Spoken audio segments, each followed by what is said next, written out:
Welcome to Tips and Techniques at StartCooking.com. I'm Kathy Maister. There are 6 rules you need to follow to make perfect pasta. Number 1, use a really big pot. Otherwise, all the pasta will stick together when you cook it.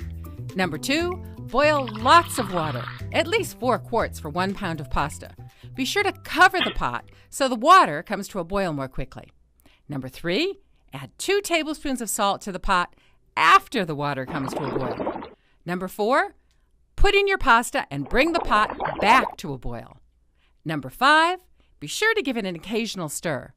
And number 6, cook the pasta uncovered for no longer than it says on the package. Give it a taste to see if it's tender. Now, carefully lift the pot with some pot holders and drain the pasta in the sink. Don't forget the colander. That's it. Just add your favorite sauce and enjoy.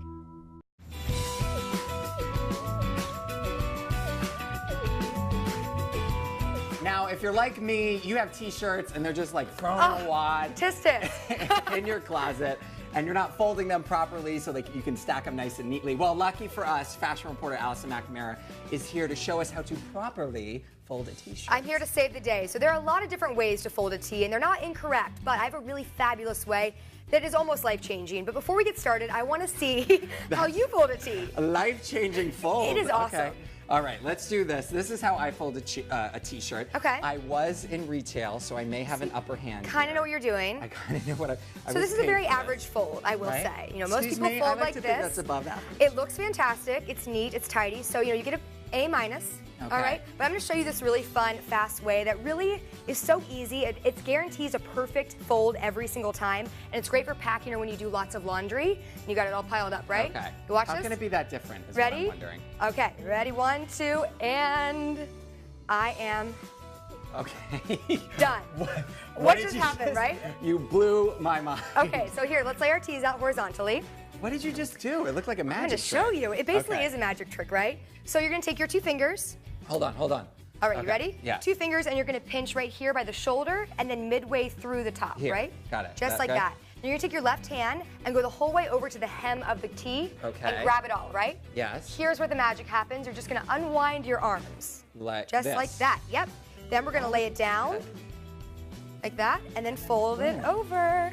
So this is great if you're packing, like I said, or if you've got a lot of laundry, you let it kind of build up. You've got a lot of shirts to fold at one time. It takes about 3 seconds per shirt, and you're done.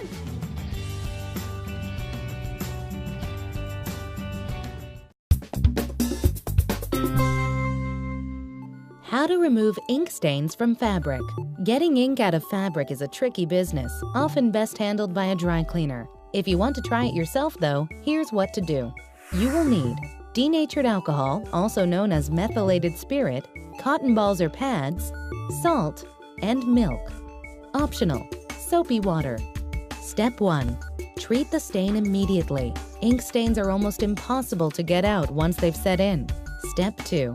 Make sure the item is washable. If not, take it to the dry cleaner. Step 3. Pour enough denatured alcohol to saturate the stain, and then gently press a cotton pad or a couple of cotton balls moistened with the alcohol on top of the spot. Denatured alcohol, also called methylated spirit, is available at hardware stores. Step 4.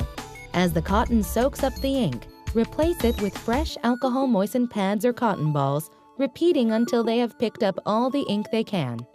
Step 5. Flush the stain with the alcohol and then let it dry completely.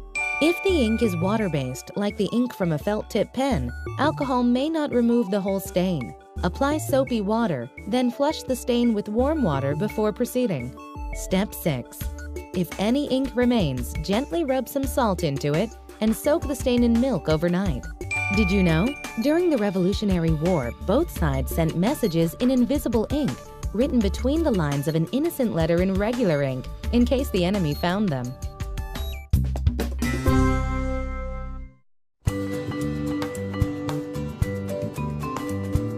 Hi, I'm Kim, Associate Editor at My Home Ideas. I'm going to give you some easy tips to remember next time you're setting the table. The first thing when you're setting a formal table is forks and knives, where do they go? An easy way to remember it is that fork has 4 letters, and so does left, so the forks are going to go on the left-hand side.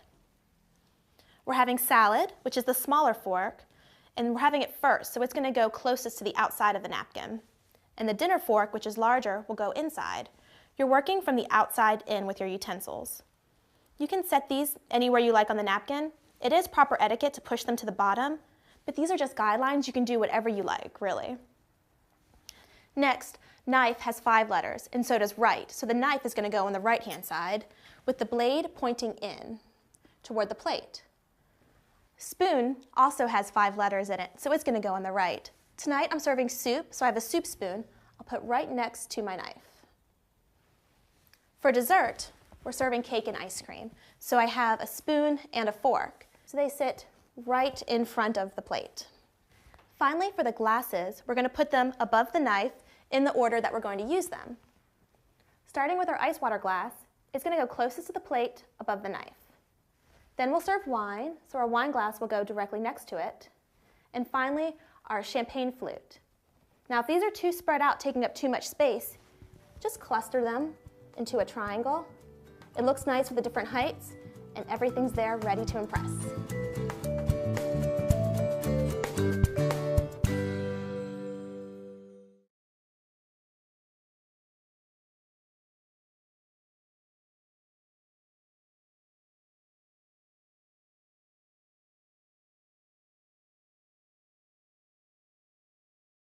Welcome to the Tie Knot video series. In this video, we're going to cover the 4-in-hand knot. The 4-in-hand knot makes for a narrow, discreet, and slightly asymmetrical tie knot.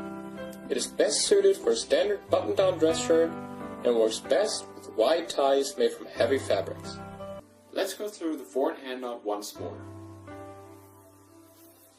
Start with the wide end of your tie on the right, extending about 12 inches below the narrow end on the left.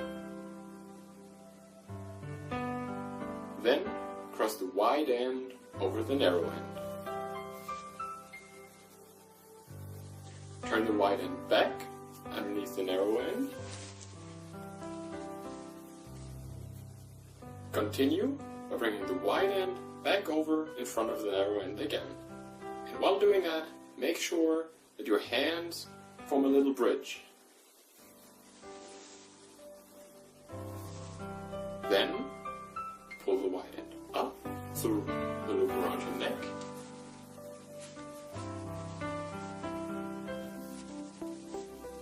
Hold the front of the knot loosely with the index finger and bring the wide end down through the front loop.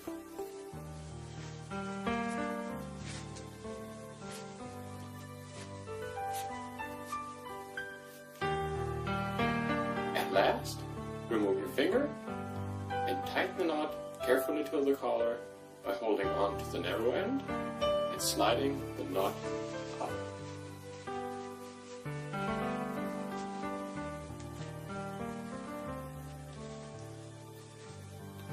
Like this. Flip down the shirt collar, button the buttons. Adjust the knot one last time. And there you go with the 4-in-hand knot.